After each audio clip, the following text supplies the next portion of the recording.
वालेकुम। ये हमारा लेक्चर नंबर 3 है और इससे पहले अगर आपने लेक्चर नंबर 1 और लेक्चर नंबर 2 स्टडी नहीं किया हो तो वो लाजमी देख ले, क्योंकि प्रोटीन का कंप्लीट जो है वो डिटेल है उसमें। आज के क्लास में हम लोग 2 टॉपिक प्रोटीन से रिलेटेड स्टडी करेंगे और ये हमारा लेक्चर नंबर 3 है और लेक्चर नंबर 3 में ही हमारा पूरा प्रोटीन का टॉपिक पूरा कंप्लीट हो जाएगा। तो लेक्चर नंबर 3 में हम लोग protein according to the solubility and protein according to the function, ये 2 टॉपिक जो हम लोग स्टडी करेंगे। तो सबसे पहले हम लोग स्टडी करते हैं protein according to the solubility. इसमें हमारे पास है अल्बुमिन, ग्लोबुलिन, ग्लूटालिन, ग्लाइडिन्स, अल्बुमिनाइड्स। तो अल्बुमिन क्या है? वाटर सॉल्युबल प्रोटीन है। अल्बुमिन ये एमसीक्यूज में आता है कि albumin is dash soluble protein, तो albumin is water soluble protein. दूसरा हमारे पास है ग्लोबुलिन। ये दरअसल रट्टा होने वाली चीज़ें हैं, या आप लोगों को याद रखना चाहिए क्योंकि एमसीक्यूज में ये आ जाते हैं। तो albumin is water soluble protein और जो ग्लोबुलिन है वो insoluble in water while soluble in brine. Insoluble होता है ग्लोबुलिन जो है वो इनसॉल्युबल होता है वाटर में, लेकिन सॉल्युबल होता है ब्राइन में। अब ब्राइन क्या है? ब्राइन जो है वो मिक्सचर होता है सॉल्ट का एंड वाटर का। ब्राइन जो है वो मिक्सचर होता है सॉल्ट का एंड वाटर का, ठीक है।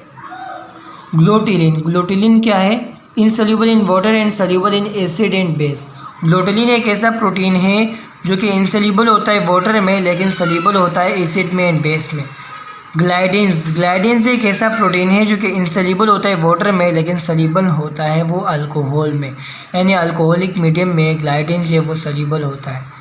अल्बुमिनाइड्स एक ऐसा टाइप से प्रोटीन का जो कि इनसॉल्युबल होता है इन ऑल अबाउट सॉल्वेंट, यानी न तो वो वाटर में सॉल्युबल होता है, न तो वो ब्राइन में सॉल्युबल होता है, न तो वो अल्कोहलिक मीडियम में सॉल्युबल होता है, न तो वो एसिड और बेसिक मीडियम में सॉल्युबल होता है।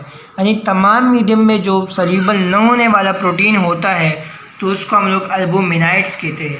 और इनमें एग्जाम्पल इनमें क्या क्या आता है? इसमें हमारे पास फाइब्रस प्रोटीन आते हैं, यानी वो प्रोटीन जो कि हमारे बॉडी को स्ट्रक्चर देते हैं, तो वो वाले प्रोटीन जो है वो अल्बुमिनाइड्स में आते हैं, जैसे कि केराटिन है, हेयर्स वगैरह, स्पाइडर वेब वगैरह, इस तरह है, ठीक है। तो इसमें 2 एमसीक्यूज तो आप लोगों ने लाजमी याद रखना है कि अल्बुमिन वाटर सॉल्युबल प्रोटीन है, अल्बुमिनाइड्स जो है वो इनसॉल्युबल होता है ऑल सॉल्वेंट में, ठीक है, और ग्लाइडिन्स जो है वो सॉल्युबल होता है अल्कोहल में। और ये भी याद रखिए कि ग्लोबुलिन जो है वो सॉल्युबल होता है ब्राइन में। Globulin soluble in brine, globulin soluble in brine. अब protein on the basis of function, protein on the basis of function, तो इसमें हमारे पास प्रोटीन फंक्शन एग्जांपल इस तरह आप भी लिख लें। तो सबसे पहले हम लोग सबसे पहले हम लोग जो पढ़ेंगे एंजाइम को। आपको ये तो पता है ना कि एंजाइम जो है वो प्रोटीन, मतलब एंजाइम जो है ना वो enzyme, most of the enzyme जो है वो प्रोटीन से बने हुए। एंजाइम के लेक्चर में डिस्कस करेंगे ये, लेकिन ये आप लोगों को याद रखना चाहिए कि जो एंजाइम है ना, एंजाइम ये बने हुए मोस्ट ऑफ द एंजाइम जो है वो is made of from protein, ठीक है। तो इसलिए एंजाइम भी एक प्रोटीन है। ये इसका फंक्शन क्या होता है? कैटालाइज बायोकेमिकल रिएक्शंस, ये कैटालाइज करता है, यानी ये रेट को बढ़ाता है। बायोकेमिकल जो रिएक्शंस होते हैं ना हमारी बॉडी में, उस बायोकेमिकल रिएक्शंस के रेट को बढ़ाता है। और इसके एग्जांपल में हमारे पास है अमाइलेज एंड पिप्सिन। अमाइलेज क्या करता है? अमाइलेज जो है वो डाइजेस्ट करता है कार्बोहाइड्रेट्स को, और जो पिप्सिन है वो डाइजेस्ट करता है प्रोटीन को। पिप्सिन डाइजेस्ट करता है प्रोटीन को, अमाइलेज डाइजेस्ट करता है कार्बोहाइड्रेट को। पिप्सिन स्टमक में पाया जाता है, अमाइलेज जो है वो माउथ में भी पाया जाता है, ठीक है, और इसके साथ साथ इंटेस्टाइन में भी होता है ये, मतलब माउथ में भी होता है, इंटेस्टाइन में भी होता है। स्ट्रक्चरल प्रोटीन की बारे में बात करें तो स्ट्रक्चरल प्रोटीन फंक्शन ये होगा स्ट्रक्चर प्रोटीन का, प्रोवाइड करेंगे स्ट्रक्चरल सपोर्ट, यानी स्ट्रक्चर प्रोटीन क्या करेंगे?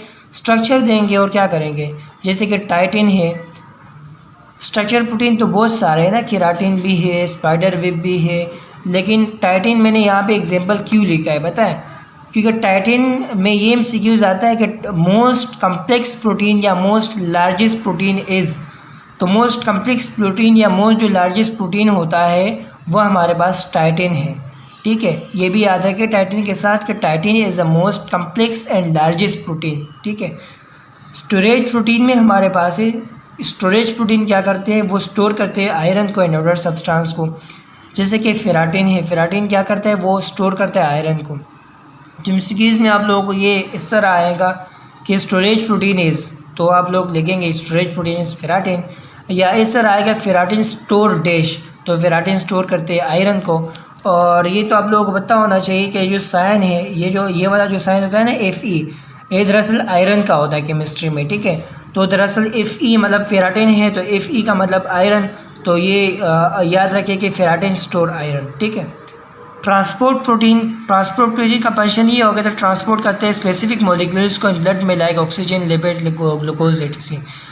और जैसे कि हमारे पास इसके एग्जांपल में हेमोग्लोबिन है, हेमोग्लोबिन जो है वो ट्रांसपोर्ट प्रोटीन है। हमें पता है कि हेमोग्लोबिन ऑक्सीजन को भी ट्रांसपोर्ट करता है, लिपिड और ग्लूकोज XYZ वगैरह उसको भी ट्रांसपोर्ट करता है। ठीक है, कार्बन डाइऑक्साइड को भी हेमोग्लोबिन ही ट्रांसपोर्ट करता है। रेस्पिरेटरी प्रोटीन जो है वो भी हीमोग्लोबिन है, और रेस्पिरेटरी प्रोटीन का मतलब हेल्थ इन रेस्पिरेटरी सिस्टम। तो हार्मोन क्या करते हैं, वो रेगुलेट करते हैं मेटाबॉलिज्म को, जैसे कि इंसुलिन है। Contractile protein movement of muscle, जैसे कि myosin. Antibodies fight against disease, antibodies में हमारे पास ग्लोबुलिन है। MCQs में ये भी याद रखें कि जो केसिन है वो फाउंड होता है मिल्क में, casein found in milk, and chromoprotein is melanin. Chromoprotein वो प्रोटीन होता है जो कि हमारे स्किन को एक कलर देता है, जो कि हमारे स्किन को क्या देता है, एक कलर देता है। तो क्रोमो प्रोटीन जो है वो मेलानिन है। ठीक है, गिव कलर टू स्किन।